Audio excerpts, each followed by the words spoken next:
Bonjour à toutes et à tous, j'espère que vous avez la forme. Je vous retrouve aujourd'hui dans cette l'interview de Marie qui a terminé sa formation. C'est quoi, en avril, je crois, Marie? Le 25 avril. Oui, en avril, Ouais, j'ai commencé en avril et j'ai fini le 21 juin.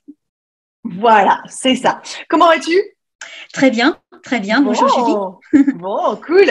Alors, comme d'habitude, je pose toujours la première question pour démarrer. Est-ce que tu peux nous parler un petit peu de ton parcours pro jusqu'à ce que tu en arrives au closing?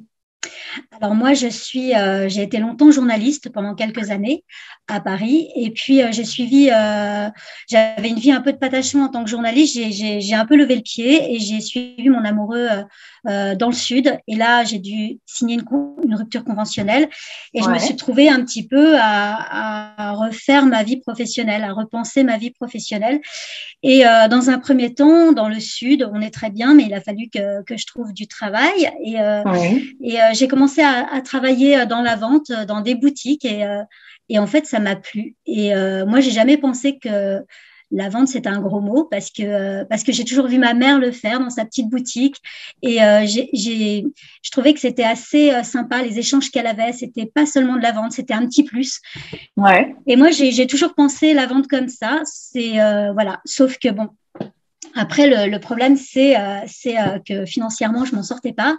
Il fallait quand même que je trouve quelque chose qui me plaisait et en même temps qui me plaisait et qui financièrement pouvait me convenir.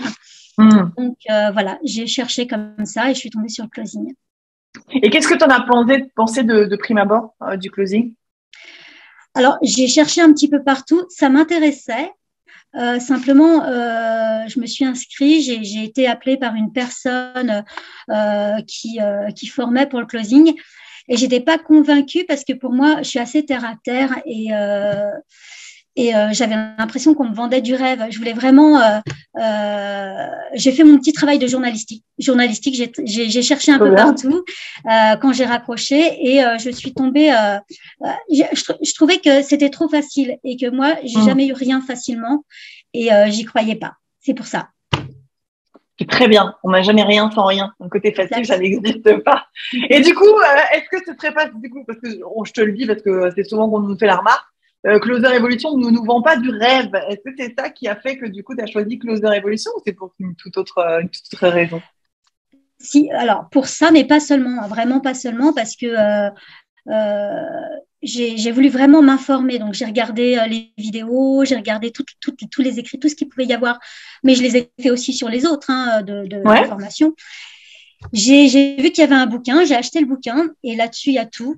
Et à partir du moment où j'ai acheté le bouquin, je me suis inscrite, j'ai pris rendez-vous avec Alexis. Il a même pas eu beaucoup à me convaincre, en fait, parce qu'il y avait tout et j'avais toutes les informations. J'ai juste eu une personne sympa au téléphone, ça m'a suffi et convaincue et j'y suis allée. Et vraiment, je regrette pas, quoi. Je regrette pas Top. du tout. Alors, comment elle s'est passée ta formation? Excuse-moi. Comment elle s'est passée ta formation? Alors, très bien, parfois dans la douleur. Ah, elle était Parce coachée que, par Sylvie, je crois, non? oui.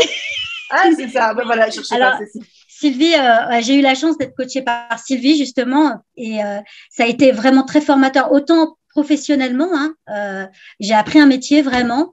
Elle a su mettre vraiment les points sur toutes mes faiblesses, sur les qualités aussi.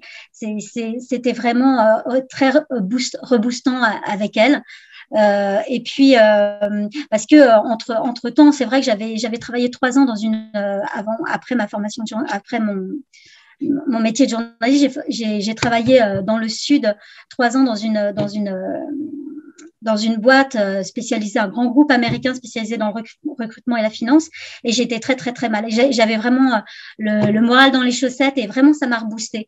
Et Sylvie, elle a ce don-là. Alors peut-être que les autres coachs aussi, je pense aussi, mais elle a ce don-là de rebooster et de pas non plus de vous mettre vos faiblesses en face. Et ça apprend beaucoup ça. Voilà. Hmm. Top, top. Et alors, du coup, qu'est-ce qui s'est passé depuis ta formation? Parce que tu as quand même des résultats qui commencent à arriver déjà. Est-ce que tu peux nous parler un petit peu de l'après, entre guillemets? Oui, alors ça a été l'après, ça a été vraiment pendant la formation et puis il y a eu l'après. C'est-à-dire que j'ai passé mon oral pour pour Closer Evolution. Et avant, je voulais faire des jeux de rôle. Donc, je continuais à faire des jeux de rôle. J'étais encore dans la formation. Je faisais des jeux de rôle pour apprendre mon métier pour des profils rouges. Et j'ai une personne, Nathalie Juventin, qui travaille déjà avec un infopreneur et qui m'a dit, écoute, moi, je peux te faire ton jeu de rôle. Je suis profil rouge. Donc, j'ai fait un jeu de rôle avec elle. Et à la fin, c'était aussi une façon de voir aussi ce que je valais parce qu'on ne se connaissait pas.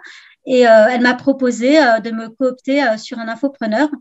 Et du coup, j'ai appelé et c'est ça qui est important aussi chez Closer Evolution, c'est qu'il y a une vraie communauté. Et pour le coup, en faisant un jeu de rôle, j'ai trouvé un infopreneur. Voilà. Et cet infopreneur, il est assez, avec mon métier journalistique, ça me correspond bien.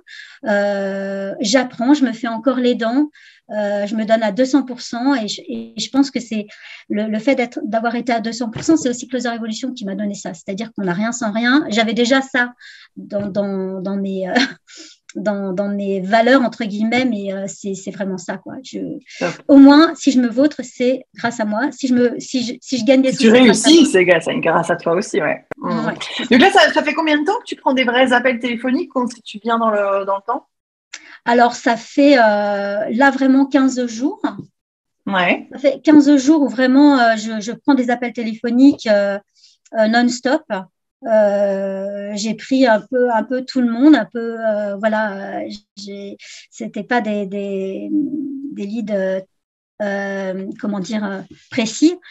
Ouais. J'apprends à connaître les gens. Je me suis fait les dents les premières fois. Ça fonctionne bien parce qu'il y a des échanges avec les personnes. Moi, je croyais que je m'attendais à beaucoup plus de raccrochage, faites vite. Et en fait, c'est pas comme ça que ça se passe. En fait, ça dépend comment on aborde les gens. Exactement. D'où l'intérêt du closing. Tu les abordes normalement avec une certaine empathie, un certain intérêt, et donc forcément, je vais pas dire encore une fois comme toi que ça évite de se faire raccrocher au nez à chaque fois, mais on va dire que ça réduit un petit peu le taux de gens insatisfaits entre guillemets, quoi. Bon, top, écoute, je suis ravie d'avoir de ces nouvelles-là. Moi aussi. Je te recontacte dans 6 mois. Tu vois, juste avant toi, je viens de faire une interview de Johan qui a terminé sa formation il y a quasiment 1 an et avec qui ça se passe très très bien. Donc, même chose, on se redonne rendez-vous toutes les deux dans 6 mois. Ça marche. Des excellentes nouvelles sur ton parcours. Et pour toutes les personnes du coup qui ont regardé cette vidéo, si vous avez des questions, vous me retrouvez en commentaire juste en dessous. Marie, merci beaucoup. Merci Julie. Belle continuation à toi, bon courage et je te dis à dans 6 mois. Ça marche? À bientôt. À bientôt. Au revoir.